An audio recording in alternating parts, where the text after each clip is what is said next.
నమస్తే, welcome to prime time news. నేను అనిల్. ముందుగా హెడ్లైన్ డీటెయిల్ చూద్దాం. లోక్సభలో కేంద్ర మంత్రి కిరణ్ రిజిజు వక్ఫ్ సవరణ బిల్లును ప్రవేశపెట్టారు. వక్ఫ్ సవరణ బిల్లు ఎందుకు తీసుకురావాల్సి వచ్చిందో లోక్సభలో వివరణ ఇచ్చారు. ఈ బిల్లుతో ముస్లింలకు నష్టం చేసేదేమీ లేదని, బిల్లును వ్యతిరేకిస్తున్న వారు ఇది తెలుసుకోవాలన్నారు. మసీదులపై ఈ చట్టం ఎలాంటి ప్రతికూల ప్రభావం చూపదన్న కిరణ్ రిజిజు మత విశ్వాసాల విషయంలో ఇలాంటి జోక్యం ఉండేదని స్పష్టం చేశారు. వక్ఫ్ చట్టం లోపాలతో అనేక ఉల్లంఘనలకు అవకాశం ఏర్పడిందన్నారు.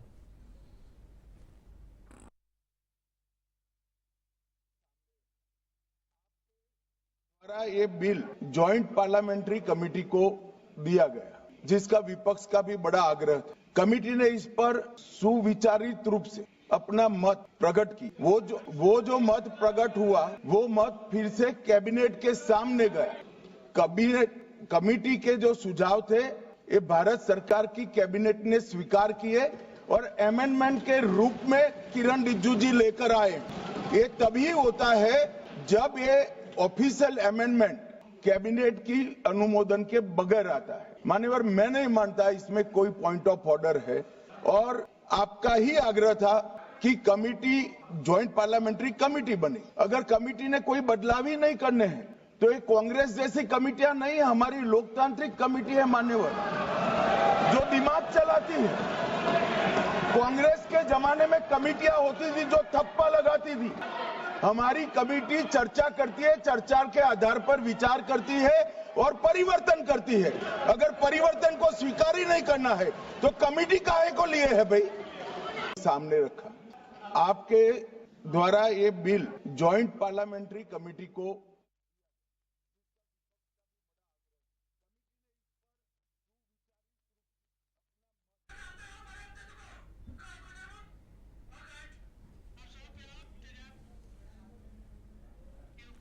వక్ఫ్ సవరణ బిల్లు ప్రవేశపెట్టిన అనంతరం విపక్షాలు ఆందోళన చేయడంపై అమిత్ షా ఘాటుగా కౌంటర్ ఇచ్చారు.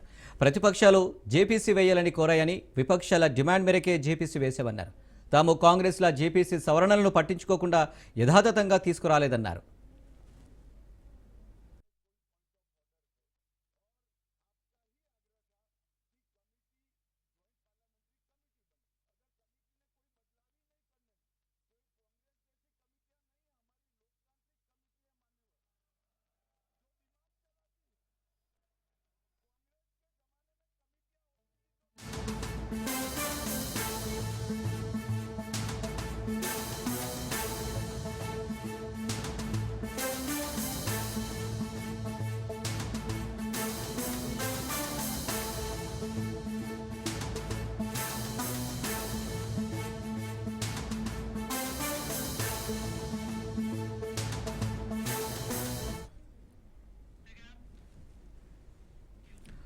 వక్ఫ్ సవరణ బిల్లు 2025 పై కాంగ్రెస్ తప్పుడు ప్రచారం చేస్తుందన్నారు అమిత్ షా. అనేక అపోహలు సృష్టిస్తున్నారని అన్నారు. వక్ఫ్ బిల్లుపై విపక్షాలు గందరగోళం సృష్టించే ప్రయత్నం చేస్తున్నాయని మండిపడ్డారు.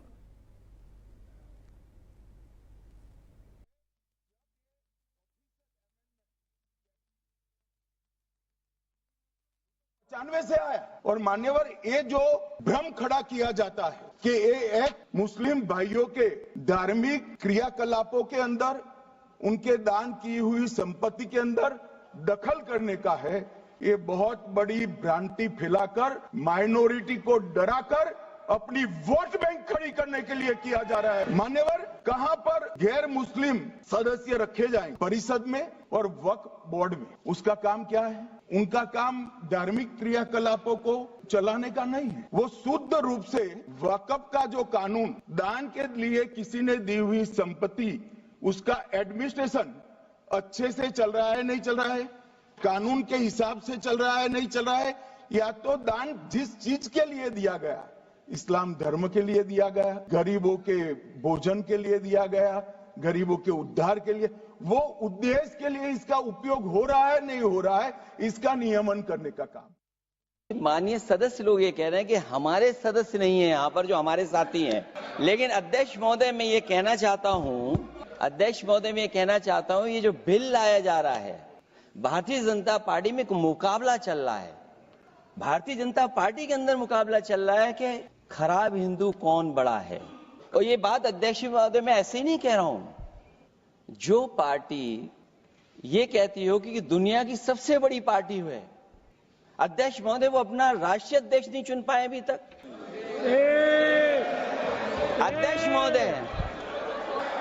अध्यक्ष महोदय भारतीय जनता पार्टी क्या है?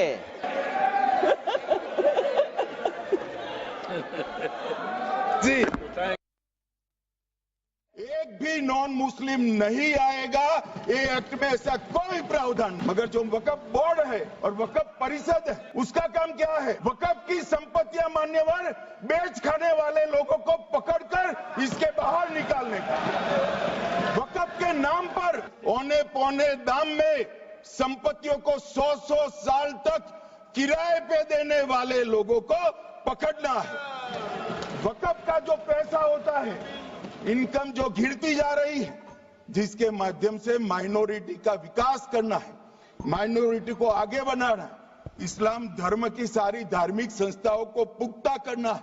ये पैसा जो चोरी होता है ना, उसको पकड़ने का काम वक्फ बोर्ड वक्फ परिषद करे। और मान्यवर वो चाहते हैं कि इनके राज में जो मिली भगत चली वो चलती रहे, ये नहीं चलेगी।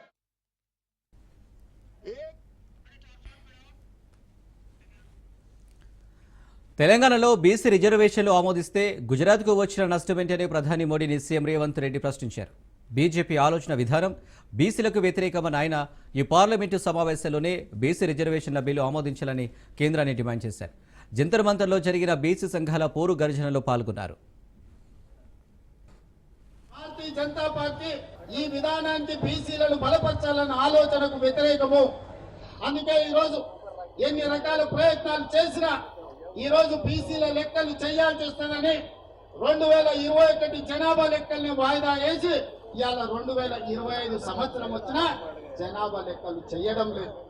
ఎందుకంటే రాహుల్ గాంధీ గారు డిమాండ్ చేసిండ్రు, ఈసారి జనాభా లెక్కలల్లా కులగణన జరగాలి, జనగణనతో పాటు కులగణన జరగాలి, ఆ నివేదిక ప్రకారమే రిజర్వేషన్లు పెంచాలి అని. ఇది ఒక బలహీన వర్గాల సమస్య కాదు, ఇది బహుజనుల సమస్య. బహుజనులందరూ ఏకమై లెక్కలు తేలిస్తేనే తప్ప, మీ లెక్క పక్కాగా ఉంటే తప్ప మీకు ఉద్యోగ ఉపాధి, అదే విధంగా రాజకీయ రిజర్వేషన్లు పెరగవు. మా తెలంగాణలో మా 4 కోట్ల ప్రజలల్లా మా బలహీన వర్గాల సోదరులకు 42% రిజర్వేషన్లు ఇస్తాం మేము, మాకు అనుమతి ఇవ్వండి అని మేము తీర్మానం చేస్తే నరేంద్ర మోడీ గారు మీకు వచ్చిన కష్టమైందని నేను అడుగుతున్నాను. మా దగ్గర మా బలహీన వర్గాల లెక్క తేలింది, మా రిజర్వేషన్లు పెంచుకుంటాం, మాకు అనుమతి ఇవ్వండి మోడీ గారు మహాప్రభు అని అక్కడి నుంచి తీర్మానం పంపించాం. అయినా పలకలే. అందుకే ఇవాళ ఢిల్లీలో ఉండే శబ్దం మీకు వినిపిస్తలేదు. అందుకే ఢిల్లీకి వచ్చి చెప్తాం, మోడీ గారు మీరు వినండి, జంతర్ మంతర్లో మాకు గొంతు వినిపిస్తున్నాం. మోడీ గారికి విజ్ఞప్తి చేస్తున్నా, నువ్వు తెలంగాణలో మాకు అనుమతి ఇవ్వకపోతే ఇది దేశమంతా కారు చిచ్చులా వ్యాపిస్తుంది. మీరు అనుకుంటున్నారేమో గుజరాత్లో అంచు వేస్తామని, ఇది నిప్పు రగులుతుంది, దేశం మొత్తం వ్యాపిస్తుంది, దేశం నలుమూలల జాగృతం చేస్తాం. మా పెద్దలు హనుమంతనే చెప్పినట్టు దేశంలో అన్ని రాజకీయ పార్టీలను అన్ని సంఘాలను కూడగట్టం. బలహీన వర్గాల రిజర్వేషన్లు మీరు ఇవ్వకపోతే మీరు మా డిమాండ్ కు దిగన్న రావాలి, లేకపోతే మీరు దిగన్న పోవాలి. మోడీ గారు మీకు తప్పదని నేను చెప్పదలుచుకున్నాను. ఎక్కువ కాలం బీసీ ముసుగులో మీరు ప్రభుత్వాన్ని ఏలలేరు, మీరు గద్దె మీద కూర్చోలేరు. నరేంద్ర మోడీ గారు వినండి, ఇక రాము ఢిల్లీకి, మీరే మా గల్లీలకు రావాలి. మా ధర్మమైన కోరిక కోసం ఈ రోజు ఇక్కడికి వచ్చినాం. సంధిలో భాగంగానే మీ దగ్గరకు వచ్చి మీ విజ్ఞప్తి చేసినాం. అయోధ్యలో భాగంగానే నరేంద్ర మోడీ గారికి ఈనాడు హస్తినకు వచ్చి మేము విజ్ఞప్తి చేస్తున్నాం. ఇక మళ్ళీ విజ్ఞప్తులు తీసుకొని మళ్ళీ హస్తినకు రాము. మీరు ఎట్లా గడ్డీలకు వస్తారో చూస్తాం.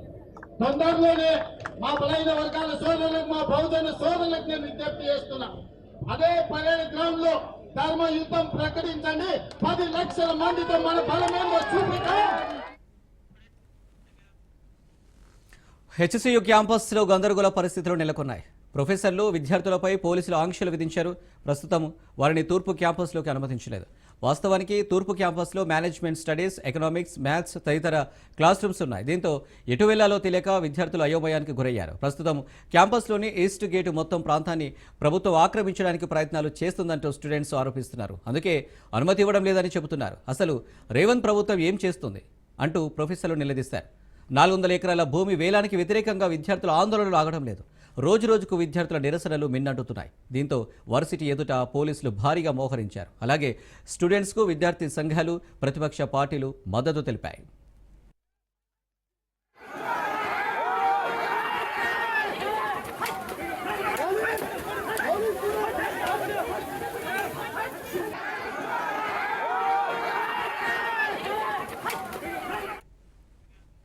Welcome back. హెచ్సియు భూ వివాదంపై హైకోర్టు కీలక ఆదేశాలు జారీ చేసింది. రేపటి వరకు చెట్టు కొట్టివేయొద్దని ప్రభుత్వాన్ని ఆదేశించింది. రేపు మధ్యాహ్నం 2 గంటల 15 నిమిషాలకు విచారణ చేపడనున్నట్లు తెలిపింది. హైదరాబాద్ సెంట్రల్ యూనివర్సిటీ భూముల వివాదంపై హైకోర్టులో విద్యార్థులు, పలు స్వచ్ఛంద సంస్థలు ప్రజాప్రయోజన వ్యాజ్యాలు దాఖలు చేశారు. వాటిపై విచారణ చేపట్టిన న్యాయస్థానం రేపు మధ్యాహ్నానికి విచారణ వాయిదా వేసింది. దీంతో రేపటి వరకు యూనివర్సిటీలో ఎలాంటి చెట్లను కొట్టివేయదని ప్రభుత్వాన్ని ఆదేశించింది.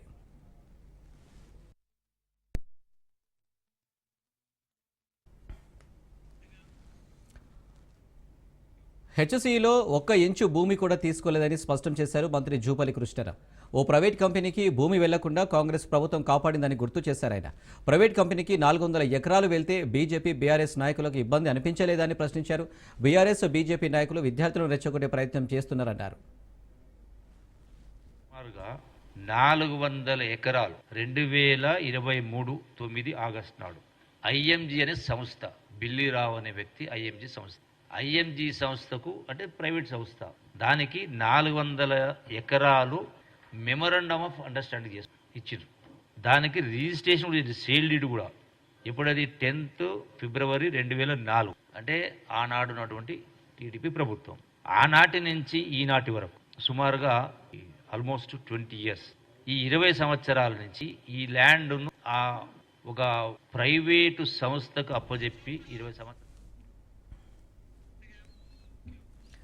కంచె గచ్చిబౌలి భూములపై రేవంత్ ప్రభుత్వ వైఖరిపై కేటీఆర్ స్పందించారు. ఐటీ పార్కులు, ఇతర ఆర్థిక కార్యకలాపాలను ప్రోత్సహించడానికి ప్రభుత్వానికి ఫ్యూచర్ సిటీలో 14,000 ఎకరాల భూమి అందుబాటులో ఉన్నప్పుడు భవిష్యత్ తరాలకు ఎంతో విలువైన పర్యావరణాన్ని లక్ష్యంగా చేసుకుని ప్రస్తుత నగరాన్ని ఎందుకు నాశనం చేస్తున్నారని కేటీఆర్ నిలదీశారు. కాంగ్రెస్ ప్రభుత్వంపై మాజీ మంత్రి జగదీష్ రెడ్డి ఫైర్ అయ్యారు. హెచ్సియు భవిష్యత్ కొరకు ఆందోళన చేస్తున్న విద్యార్థులపై పోలీసులు లాఠీచార్జీను తీవ్రంగా ఖండిస్తున్నామన్నారు. 1969లో విద్యార్థుల పోరాట ఫలితం వల్లే హెచ్సియును సాధించుకున్నామన్నారు. న్యాయ పోరాటం చేస్తున్న విద్యార్థులను మంత్రులు పేడ్ బ్యాచ్ అని మాట్లాడడం సిగ్గుచేటన్నారు. మా తెలంగాణ మాకు కావాలని ఆ పోరాటం నుంచి మరలి పక్కదారి పట్టించడం కొరకు ఆనాడు కేంద్ర ప్రభుత్వం తప్పని పరిస్థితులలో ఇచ్చిన యూనివర్సిటీ ఇది హైదరాబాద్ సెంట్రల్ యూనివర్సిటీ.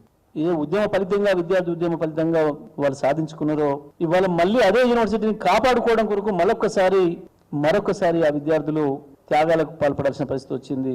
లాఠీ చార్జీలకు గురై కేసుల పాలు కావాల్సిన పరిస్థితి వచ్చింది. ఆనాడు అదే కాంగ్రెస్, ఈనాడు అదే కాంగ్రెస్. కాంగ్రెస్ అంటేనే కేసులు, కాంగ్రెస్ అంటేనే లాఠీ చార్జీలు, కాంగ్రెస్ అంటేనే జైళ్లు అనేది మరొకసారి నిరూపించుకుంది వాళ్ళ కాంగ్రెస్ ప్రభుత్వం. మంత్రులు నిన్న అక్కసంతా వెళ్ళగక్కి వరుసగా ఒకటి తర్వాత ఒకడు పేడ్ బ్యాచ్ ఉంది అని చెప్పి మాట్లాడిండ్రు.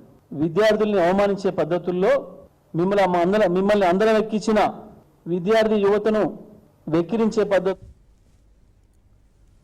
బీఆర్ఎస్ రజతోత్సవ సభకు గులాబీ పార్టీ సిద్ధమైంది. ఎలకతుర్తిలోని చింతలపల్లిలో మహాసభకు భూమి పూజ చేశారు. ఈ నెల 27న బీఆర్ఎస్ రజతోత్సవ మహాసభ నిర్వహించనున్నారు. రజతోత్సవ సభలో కేసీఆర్ పాల్గొననున్నారు. 10 లక్షల మంది హాజరయ్యేటట్లుగా సభకు ఏర్పాట్లు చేస్తున్నారు ఆ పార్టీ నేతలు. ఇది కాంగ్రెస్, బీజేపీ విధానాలను ఎండగట్టే సభ అని పలువురు బీఆర్ఎస్ నేతలు తెలిపారు. ఈ సభతో తెలంగాణలో కొత్త ఉద్యమానికి శ్రీకారం చుడుతున్నట్టు తెలిపారు.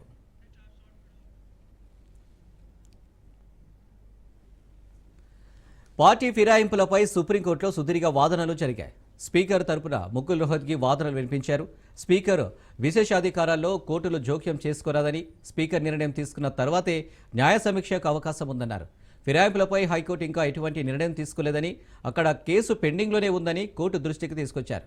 ముకుల్ రోహత్గి వాదనల గతంలో సుప్రీం రాజ్యాంగ ధర్మాసనాలు ఇచ్చిన తీర్పులకు భిన్నంగా ఉందని జస్టిస్ బిఆర్ గవాయ్ అన్నారు. స్పీకర్కు రాజ్యాంగం కల్పించిన విశేషాధికారాలను కోర్టులు హరించలేవని ముకుల్ రోహత్గి వాదించారు.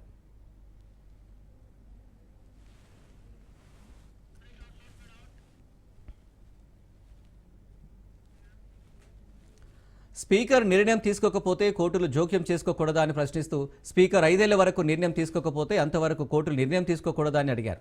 ఒక రాజ్యాంగ వ్యవస్థపై మరో రాజ్యాంగ వ్యవస్థ పెత్తనం చేయలేదని ముకుల్ రోహత్గి తెలిపారు. అయితే స్పీకర్కు సరైన సమయంలో నిర్ణయం తీసుకోమని విజ్ఞప్తి చేయడమో ఆదేశించడమో కోర్టులు చేయకూడదా అని ముకుల్ను జస్టిస్ బిఆర్ గవాయ్ ప్రశ్నించారు.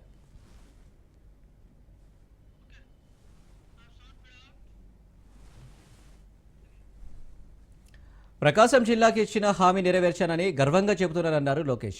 పాదయాత్ర సమయంలో ప్రజల కష్టాలను నేరుగా చూశారన్నారు. గత 5 ఏళ్లు రాష్ట్రంలో విధ్వంస పాలన కొనసాగిందని చెప్పారు. కూటమి ప్రభుత్వం వచ్చాక ఇప్పటి వరకు 8 లక్షల కోట్ల పెట్టుబడులకు ఒప్పందాలు జరిగాయన్నారు. ఈ 5 ఏళ్లలో 20 లక్షల ఉద్యోగాలు ఇవ్వాలన్నది ప్రభుత్వం ఆలోచన అని తెలిపారు.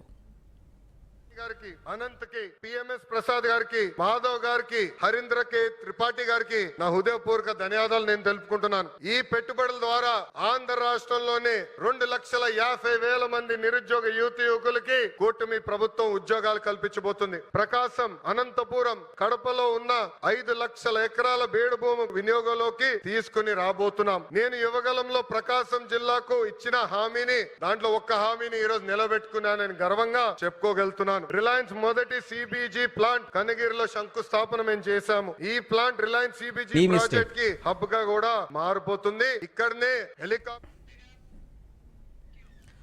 చంద్రబాబు నాయకుడిలా వ్యవహరించడం లేదన్నారు వైసీపీ చీఫ్ జగన్. హామీల విషయంలో ప్రజలను మోసం చేశారన్నారు. చంద్రబాబు పాలనలో అన్ని అబద్ధాలు, మోసాలనని చెప్పారు. స్థానిక సంస్థల ఎన్నికల్లో చిన్న పదవి కోసం దారుణాలు చేశారని, కళ్ళు మూసుకుంటే 3 ఏళ్లు గడిచిపోతాయన్నారు. చంద్రబాబు మోసాలు క్లైమాక్స్కు చేరైన జగన్ భారీ మెజారిటీతో వైసీపీ గెలుపు ఖాయమన్నారు. వ్యక్తికి నిజంగా బుద్ధి జ్ఞానం రెండు లేవు. ఇన్ని సంవత్సరాలు ముఖ్యమంత్రిగా పరిపాలన చేశాడని చెప్పుకుంటాడు కానీ నిజంగా ప్రజాస్వామ్యంలో ఉన్నప్పుడు మనకు బలం లేనప్పుడు హుందాగా అది వదిలేయాలి. అది ప్రజాస్వామ్యంలో ఎవరైనా కూడా చేయాల్సిన పని. అలా చెయ్యకుండా నేను ముఖ్యమంత్రిని, నా పార్టీ అధికారంలో ఉంది, అధికారంలో ఉండేది నేను కాబట్టి నాకు బలం ఉన్నా బలం లేకపోయినా తేడా పడదు, ప్రతి పదవి నాకే కావాలి, ఎవరినైనా కూడా నేను భయపెడతాను, ఎవరినైనా కూడా నేను కొడతాను, ఎవరినైనా కూడా నేను చంపుతాను, ఎవరినైనా కూడా నేను ప్రలోభ పెడతాను అని చెప్పి నిజంగా అహంకారంతో వ్యవహరిస్తా ఉన్న తీరును ఈరోజు రాష్ట్రంలో మనం చూస్తా ఉన్నాం. ఈ పెద్ద మనిషి చంద్రబాబు నాయుడు గారు ఎన్నికలప్పుడు ఆయన చెప్పిన ఈ సూపర్ 6లు ఏమైనాయి, ఈ సూపర్ 7లు ఏమైనాయి అని ఎవరైనా అడగడానికి కూడా ధైర్యం చేస్తే ఆ స్వరం కూడా వినపడకుండా చేయాలి అని తాపత్రయపడతా ఉన్నాడే తప్ప ఆ హామీలను నెరవేర్చాలి, ప్రజలకు ఇచ్చిన మాట నెరవేర్చాలి అన్నది మాత్రం ఎక్కడా కూడా చంద్రబాబు నాయుడు గారు అడుగుల్లో ఎక్కడా కూడా కనిపించడం. 11 నెలల కిందటి వరకు అంటే ఆయన ప్రభుత్వం రాని వరకు వైఎస్ఆర్సీపీ ప్రభుత్వ హయాంలో మీ జగన్ పాలనలో ప్రతి ఒక్కరికి కూడా ప్రతి నెల ఏదో ఒక బటన్ నొక్కేది, ఏదో ఒక రకంగా ప్రతి ఒక్కరికి ఇంట్లో మంచి జరిగే పరిస్థితి నుంచి 4 ఏళ్లు నోట్లేకపోయే పరిస్థితి నుంచి చంద్రబాబు నాయుడు వచ్చాడు. 4 ఏళ్లు లోపలికి పోవడం కదా దేవుడు ఎరుగు, ఉన్న ప్లేటును తీసేశాడు. ఇలాంటి పరిస్థితుల్లో ప్రజల్లోకి పోలేడు, కార్యకర్తలను పంపించలేడు, పంపించి ప్రజలకు ఫలాన్ని మంచి చేశాము అని చెప్పే పరిస్థితి లేదు. స్కూల్లో నాశనం అయిపోయాయి, ఇంగ్లీష్ మీడియం గాలికి ఎగిరిపోయింది, నాడు నేడు పనులు ఆగిపోయాయి. 3వ తరగతి నుంచి టోఫుల్ అనే ఒక పీరియడ్ పెట్టి మన పిల్లల్ని గొప్పగా చదివించాలి అని చెప్పి ఆరాటపడే ఆలోచనలన్నీ గాలికి ఎగిరిపోయాయి. టోఫుల్ క్లాసులు తీసేశారు. సబ్జెక్ట్ టీచర్ కాన్సెప్ట్ 3వ తరగతి నుంచి పెట్టిన పరిస్థితులను గాలికి ఎగిరిపోయాయి. 8వ తరగతి పిల్లలకు ప్రతి సంవత్సరం ట్యాబులు వచ్చేటివి గాలికి ఎగిరిపోయాయి. వాలంటీర్ వ్యవస్థ లేదు, ట్రాన్స్పరెన్సీ లేదు, పారదర్శకత లేదు, స్కీములు లేవు.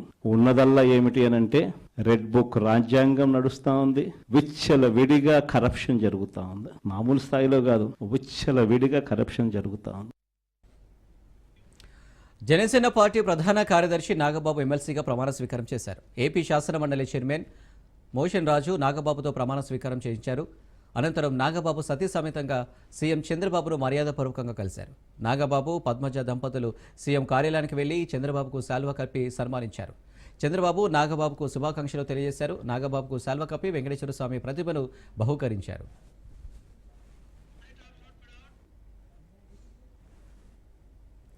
రెండోసారి తనను ఎమ్మెల్సీగా అవకాశం కల్పించడం పట్ల బీజేపీ నేత సోము వీర్రాజు హర్షం వ్యక్తం చేశారు. 47 ఏళ్లుగా బీజేపీలో పనిచేస్తూ వచ్చానని చెప్పారు. బీజేపీ ఎప్పుడు పార్టీ కోసం పనిచేసే కార్యకర్తలను మర్చిపోదన్నారు. బీజేపీ కార్యకర్తగా, రాష్ట్ర అధ్యక్షుడిగా, ఎమ్మెల్సీగా అవకాశం ఇచ్చిందన్నారు. బీజేపీ ఆవిర్భావం నుంచి నేటికి పార్టీకి విధేయుడినై ఉన్నానని సోము వీర్రాజు తెలిపారు. హంద్రీనీవా ప్రాజెక్టు పనుల పురోగతిపై ఉన్నతాధికారులతో మంత్రి నిమ్మల రామనాయుడు వీడియో కాన్ఫరెన్స్ నిర్వహించారు. రాయలసీమ జిల్లాలకు జీవనాడి హంద్రీనీవా ప్రాజెక్టుపై సీఎం ప్రత్యేక శ్రద్ధ పెట్టారన్నారు. బడ్జెట్లో ఈ ప్రాజెక్టు కోసం 3,243 కోట్లు చంద్రబాబు కేటాయించారన్నారు.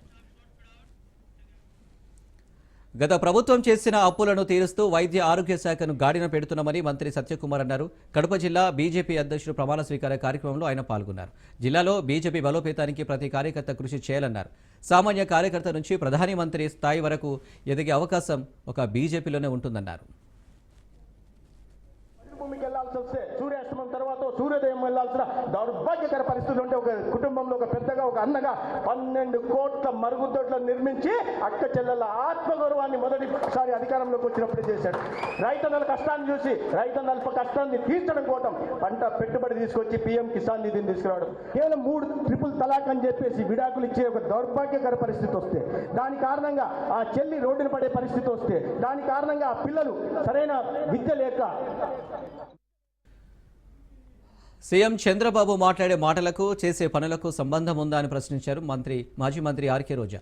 ఎన్నికల్లో ఈవీఎంలను మేనేజ్ చేసిన చంద్రబాబు కరువును మేనేజ్ చేయలేకపోతున్నారని విమర్శించారు. ఇప్పుడు పెట్రోల్ పంపుల దగ్గర సెల్ఫీలు తీసుకునే దమ్ము లోకేష్కు ఉందా అని సవాల్ విసిరారు. పట్టించుకోరు. ఎక్కడికి ముఖ్యమంత్రి గాని, డిప్యూటీ గాని, హోంమంత్రి గాని రావటానికి కూడా మనసు సహకరించదు. ఎందుకు ఇవన్నీ జరుగుతున్నాయి అంటే వీళ్ళు విచ్చలవిడిగా ఈరోజు మద్యాన్ని ప్రవహింపజేయటమే. ఎక్కడ చూసినా బెల్ట్ షాపులు, గంజాయి, డ్రగ్స్ ఈ రాష్ట్రంలో ఉన్న యువతని నాశనం చేస్తుంది. ఆ యువత చేతిలో ఈరోజు వైసీపీ నేత మాజీ మంత్రి కాకానికి హైకోర్టులో చుక్కెదురైంది. రుస్తం మైనింగ్ కేసులో A4గా ఉన్న కాకాని గోవర్ధన్ రెడ్డిని అరెస్టు నుంచి రక్షణ కల్పించలేమని హైకోర్టు తేల్చి చెప్పింది. దీంతో పరారీలో ఉన్న మాజీ మంత్రి కాకాని సాయంత్రం నెల్లూరుకు వచ్చే అవకాశం కనిపిస్తుంది.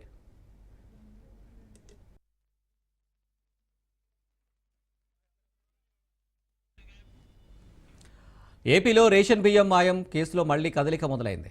మాజీ మంత్రి పేర్ని నాని సతీమణి జయసుధ బెయిలు రద్దు చేయాలని కోర్టులో పిటిషన్ దాఖలైంది. ఈ పిటిషన్ను మచిలీపట్నం ఆరుపేట పోలీసులు దాఖలు చేశారు. అటు విచారణకు పిటిషన్ స్వీకరించింది హైకోర్టు. పేర్ని నాని భార్య జయసుధ పేరుతో ఉన్న గోదాంలో 3,000 బస్తాల రేషన్ బియ్యం మాయం కేసులో A1గా జయసుధ, A6గా పేర్ని నాని ఉన్నారు.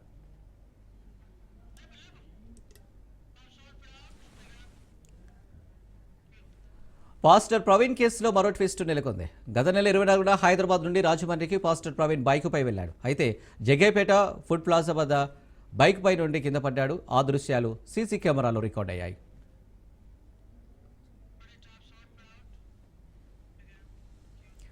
ప్రవీణ్ మృతిపై ఎటకేలకు ఆయన భార్య జెసికా స్పందించారు. ఓ సంచలన వీడియో ఆమె విడుదల చేశారు. దయచేసి మత సామరస్యాన్ని భంగపరచకండి అన్నారు.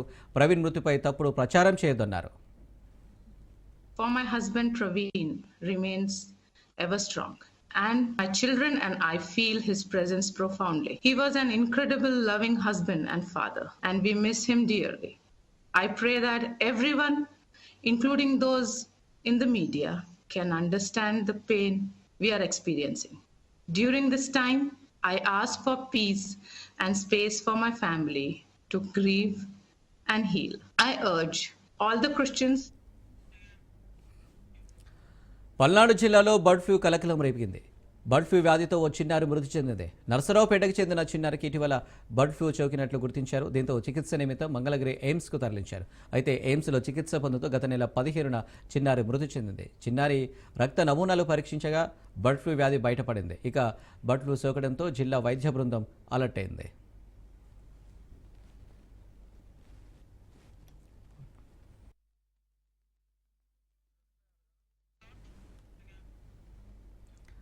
విశాఖలో దారుణం జరిగింది. తల్లి కూతురిపై ప్రేమోన్మాది కత్తితో దాడి చేశాడు. గతంలో న్యూపోర్ట్ పోలీస్ స్టేషన్ పరిధిలో చోటు చేసుకున్న ఘటన మరవక ముందే మధురవాడలో జరిగిన మరో ఘటన కలకలం రేపుతుంది.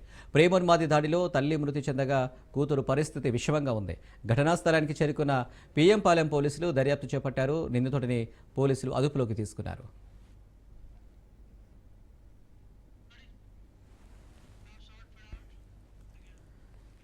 అమెరికా అధ్యక్షుడు ట్రంప్ ప్రకటన నేపథ్యంలో భారత బెంచ్ మార్క్ ఈక్విటీ సూచీలు బుధవారం సానుకూలంగా మూశాయి. 30 షేర్ల సెన్సెక్స్ 592 పాయింట్లు పెరిగి 76,617 వద్ద స్థిరపడింది. నిఫ్టీ 166 పాయింట్లు పెరిగి 23,332 వద్ద స్థిరపడింది.